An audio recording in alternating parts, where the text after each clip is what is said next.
Hello and welcome to part 11 of The Legend of Spud Murphy. And last time we read the story, Will and Marty were dreaming of freedom. They were dying of boredom, feeling like the pattern in the carpet was printing itself on their bottoms because they were sat there for so long. Let's find out what happens today. So we're starting from here. Then one day, something strange happened. I was pretending to read a book called Finn McCool, the Giant of Ireland, when something caught my eye. It was the first sentence of the story. Finn McCool, it said, was the biggest giant in Ireland. There was something about that sentence. It was interesting. I decided to read a bit more. But I wouldn't read the whole book, no way, but maybe just another couple of sentences. Finn had a problem, said the book. I think this must be Finn McCool. So can you see here that we've got, is it Marty or Will? Who's telling the story at the minute? I said, that, okay, so it's Will. So Will is telling us about his reading. So this is Will in the picture. And this is him visualising, this is him picturing the biggest giant in Ireland as he's reading the book.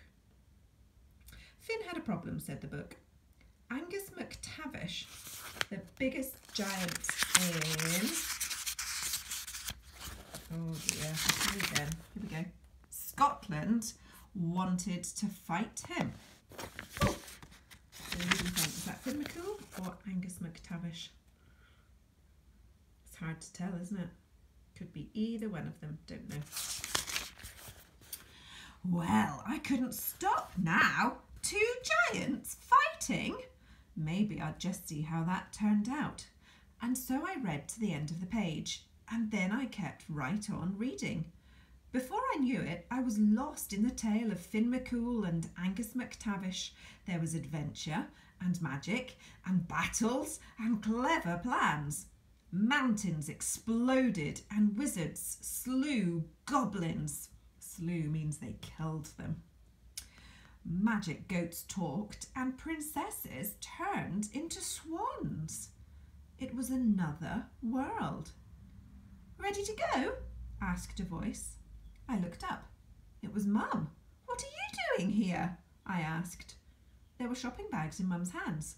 What do you think I'm doing here? It's time to go. I hugged the book to my chest. But we just got here. It's only... I stopped talking because I had spotted the wall clock. It was 5 o'clock. I had been reading a book for almost 2 hours. I looked across at Marty. He was still reading a book with a picture of a dragon on the cover. What was going on here? That is the first question I'd like you to answer today. What was going on there?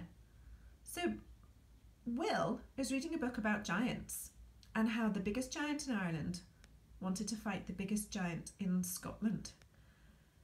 And he thinks he's only just got there, and he's surprised when Mum comes along and he notices that actually it's 5 o'clock and 2 hours are going by.